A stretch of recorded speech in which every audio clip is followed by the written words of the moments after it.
Advanced 7 ဘန်ကိုရှယ်ကြိုက်တဲ့လူတွေကိုမေးကြည့်မယ်ဗျာဘယ် Evan နဲ့ဘယ်တချင်းတွေကိုကြိုက်ဆုံးလဲဆိုတော့ Dear God တချင်းပါတဲ့ White Evan ကိုလူများစုကကြိုက်ဆုံးဖြစ်မယ်ထင်ပါတယ်အထက်တန်းကျောင်းသားတွေနဲ့စတင်ဖွဲ့စည်းခဲ့တဲ့ဘန်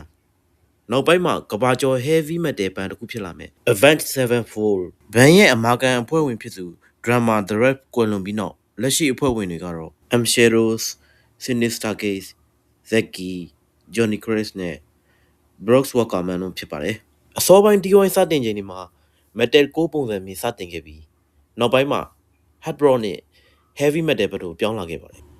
သူတို့ထွက်ခဲ့တဲ့ album တွေတဲကကြိုက်ဆုံး album ကိုပြောပါဆိုလို့ရှိရင်ကျွန်တော်ကတော့ CD of E ပဲ Avenged Sevenfold Nightmare တို့ကိုရွေးချယ်ချင်ပါတယ်သူတို့ဘန်ရဲ့ထူးခြားတာတစ်ခုကဘန်နာမည်ဒီ Avenged Sevenfold ဆိုတဲ့နာမည်ကခရီးယန်တာမန်ကျမ်းစာထဲမှာပါတဲ့အကြောင်းအရာတစ်ခုတွေကစကားလုံးတစ်ခုကိုယူသုံးထားကြတယ်လို့ပြောကြတယ်ဗျအသေးစိတ်ကိုတော့ဗီဒီယိုရမ်းရှည်သွားမှဆိုလို့မပြောတော့ဘူး Nightmare Evan အကြောင်းဒီ Evan က Avenged Sevenfold အတွက်အမှတ်တရများစွာရှိနေတဲ့ Evan တစ်ခုဖြစ်ပါတယ်ဒီ Evan ကို recording မလုပ်ခင်2009ခုနှစ်ဒီဇင်ဘာလမှာ drum သမား The Rap ကွယ်လွန်သွားခဲ့ပါတယ်ဒါကြောင့်ဒီ Evan ဟာသူ့အတွက်ရည်စူးထားတဲ့ tribute Evan တစ်ခုဖြစ်လာခဲ့ပါတယ် Dream Theater ရဲ့အဖွဲ့ဝင်ဟောင်း Mike Portnoy ကဒီ Evan အတွက် The Rap ရဲ့လက်တံနဲ့အတက်နိုင်ဆုံးနီးစပ်ဆုံးတူညီအောင်တိကျပ်ပေးခဲ့တယ်လို့လည်းသိရပါတယ်ဒီ Evan က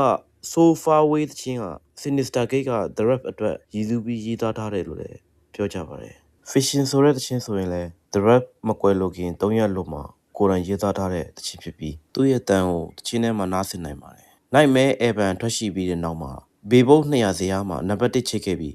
ပရိသတ်များနဲ့ဝေဖန်ရေးသမားများကြားတွင်အလုံးရေပန်းစားခဲ့တဲ့ Evan တစ်ခုဖြစ်ခဲ့ပါတယ်